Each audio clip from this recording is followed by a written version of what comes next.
It's been 10 years. 10 long, lonely years since I woke up in that room. I don't know who I am or where I came from. No name, no past, no memories.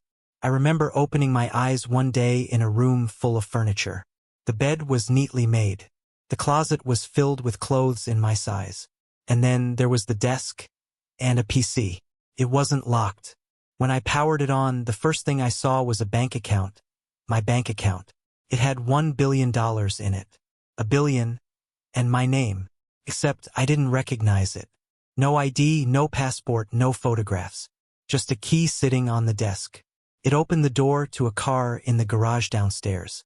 A luxury car, parked in a luxury building in a neighborhood I somehow owned. But I knew nothing. Every year since that day, another $1 billion appears in my account. I never earn a cent, but it grows. 10 years, and now I have $10 billion. I've tried to track it down to figure out who's sending me this money, but the bank refuses to disclose anything. They just say the funds are legal, everything is in order. But I'm not. I'm not in order. There's no one in my life. No family. No friends. No one who knows who I am. I travel, I drive, I buy whatever I want, but none of it means anything. I'm just alone. And every night, I go to bed wondering, will tomorrow be the day I wake up knowing something more? Will something change? Last night, something did. It was 2 a.m. when I suddenly woke up. The air felt strange, heavier. When I opened my eyes, I wasn't in my bed. I wasn't in my apartment at all. Instead, I was in nothingness. A white room, stretching in every direction. Infinite, no walls, no floor, just white. Felt like I had been dropped into a blank page. First, I panicked. My heart raced. Was this a dream? Was I still asleep? I screamed, shouted, ran in random directions, but nothing changed. There was no one, nothing to touch, no objects to bump into. Just pure emptiness. And then, it hit me. Excitement. Maybe, just maybe, this was the moment. After all these years, maybe I was finally going to learn something. Finally, a break in the monotony of my existence. I had no idea what to expect, but I had hope again. So I picked a direction and began to walk. Who knows how long I walked? Hours? Days? Time didn't exist there. It was just me and the endless white. And then, in the distance, I saw it. A spot. A tiny, dark spot, far away on the horizon. It was the first thing I'd seen in years that wasn't white. My heart leapt. Was this it? Was I finally going to understand? I started walking faster, and the spot began to grow. Slowly at first, then faster. It was getting bigger and bigger as I moved closer. What was it? What could it be? I have no idea, but I'm going to find out. This is only the beginning.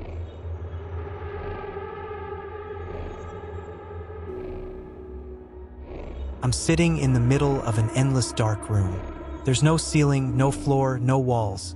Just me, this chair, and a giant monitor in front of me. The room is pitch black, but the monitor glows bright green, lines of text scrolling from bottom to top. God knows what kind of tests or command line program is running on it. The silence is deafening. I try to make sense of it, but then, out of nowhere, a voice speaks. How are you? The question startles me. I look around, but there's no one, just the voice. I reply, good. Aren't you tired? Tired? No. You walked here for 8 hours. You should be tired or at least hungry. I think for a moment. I'm not feeling anything, except excited. I'm going to learn something about myself.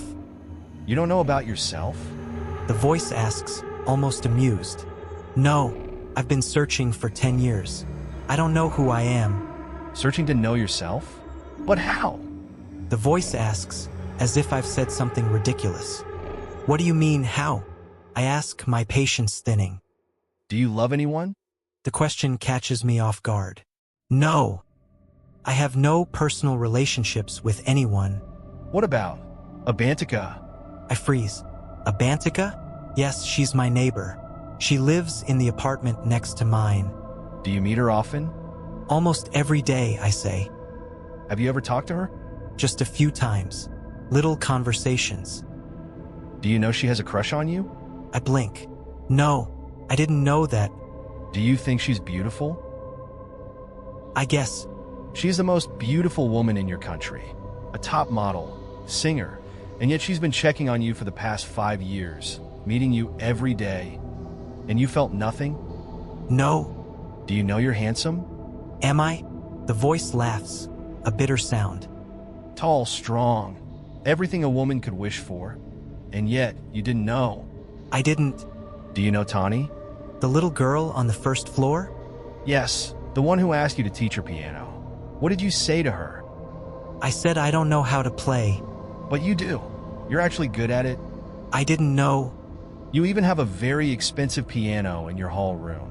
Oh, I whisper, the realization sinking in. Do you know you're good at painting? I shake my head. No.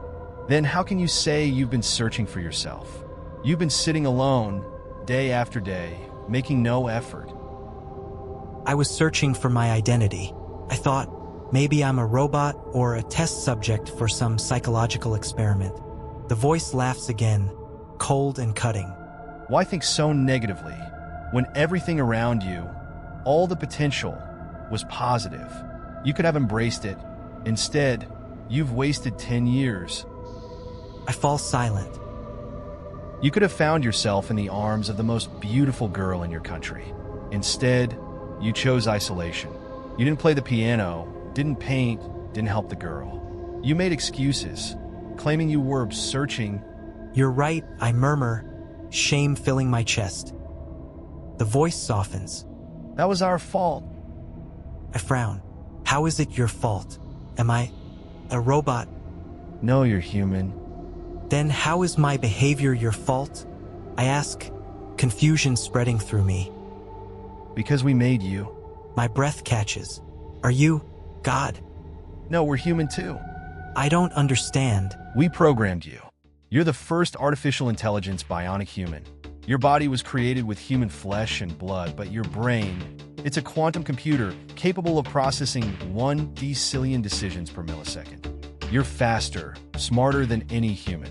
We trained you on the life memories of Abraham Decillionaire, the greatest man of the 30th century.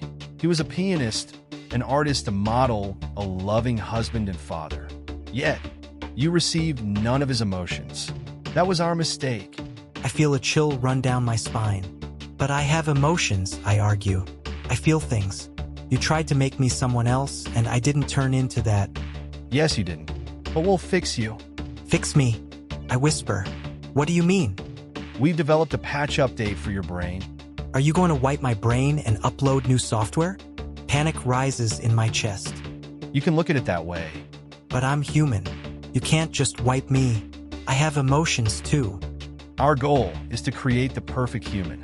We will replace people like you with better versions. We'll destroy you and rebuild you as many times as we need to. No, please. My voice trembles. I want to live in this memory. The voice laughs again, evil and mocking. You had such a miserable life, yet you still want to cling to it. My vision starts to blur, darkness creeping in from every corner. I hear the voice say, Goodbye, 0.1.001F. The darkness closes in, and suddenly, I see Abantika again. She's smiling, laughing. As we run through a green field together, our children are with us, laughing alongside. But then I realize, the children, it's Tani, the little girl from the first floor of my building who wanted piano lessons from me. A chill runs down my spine. Was Abantika and Tani really Abraham Decillionaire's wife and child? Then who are the ones in my building? Are they bionic AI humans like me? No, I wish that's not true. I want to be the only AI bionic human. Abantika and Tani must be real. What I'm seeing now, it's just a dream caused by the programming bug in my brain. It has to be a bug in my quantum brain. It needs to be fixed. They will fix me.